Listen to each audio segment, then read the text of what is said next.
inclure cette histoire là-dedans. Alors je crois que Michel ne vous voit pas, madame. Non mais ça y est, Si, tu l'as vu? Non, quand je fais ça, je vois. D'accord.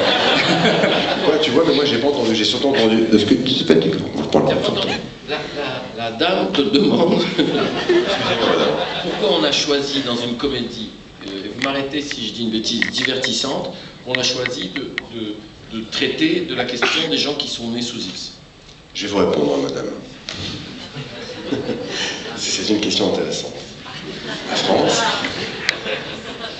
Bah, vous savez, on emprunte toujours les mêmes chemins. Quand on écrit une comédie, le bonheur n'est pas intéressant à filmer. Comme disait Rézère, les gens heureux nous font chier, c'est vrai. On parle de ce qui nous touche. Ce qui nous touche, c'est souvent les gens qui, comme nous, parfois souffrent, parfois s'apaisent et rencontrent une certaine, on va dire, un bien-être. Mais on avait envie de parler de ça parce que moi, j'ai rencontré des gens à l'époque qui étaient nés sous X et j'ai trouvé leur histoire, en tout cas en France, parce que c'est très compliqué d'être né sous X et d'avoir accès à son dossier aux origines. En gros, de retrouver sa maman ou son papa, ou même son frère. On est un des rares pays où les choses ont un peu évolué il y a 4 ans. On est très en retard.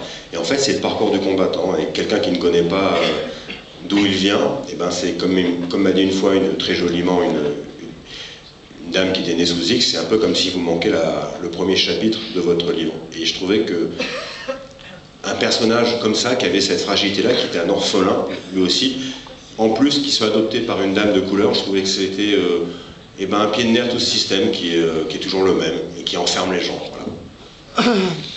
Et puis, après un film sur la famille, comme on a dit, tiens, c'est la famille qu'on s'invente, de manière presque inconsciente, au fur et à mesure qu'on écrivait, on s'est rendu compte que le personnage de Cad Baptiste était orphelin, qu'on en avait fait un orphelin, et pendant le montage, je me suis rendu compte que lui, il parlait jamais de sa famille. Les deux autres, ils étaient orphelins, et c'est pour ça que pendant le montage, on a réécrit une scène, la scène où il dit dans le livre, vous savez, juste avant qu'il s'endorme avec la main sur lui, l'autre il peut pas dormir, qui croit que son ami c'est un doudou. Il lui dit juste avant, il lui dit si Claire était pas née sous X, si toi t'avais pas perdu tes parents, et si moi les miens m'avaient aimé, on se serait jamais rencontrés. Tu te rends compte de la chance qu'on a? Tu parles d'une chance. Mais cette amitié-là, toutes les amitiés ont des fondations. Leur amitié à eux, c'était qu'ils étaient orphelins. On a plusieurs manières d'être orphelin. On peut être né sous X, mais aussi on peut avoir des parents qui nous aiment pas, ou qui savent pas nous aimer, ou avoir des parents dont on a l'impression qu'ils nous aiment pas. Et on peut avoir ce sentiment d'être abandonné, même avec des parents. Et ça donnait un ciment à leur amitié qui justifiait après tout ce qu'ils font les uns pour les autres. Et puis, le rire n'est jamais fait de choses pas graves. Le rire est toujours fait de choses graves. Le rire est construit sur ce qui fait mal et sur ce qui nous fait mal.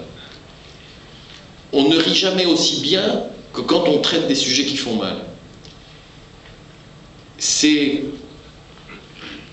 comme ça.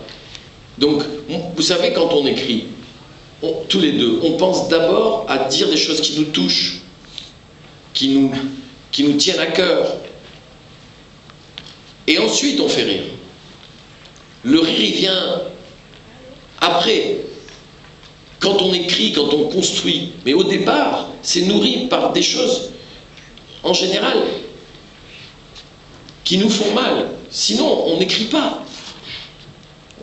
Qu'est-ce que vous voulez que je dise sur le bonheur? Youpi toute la journée?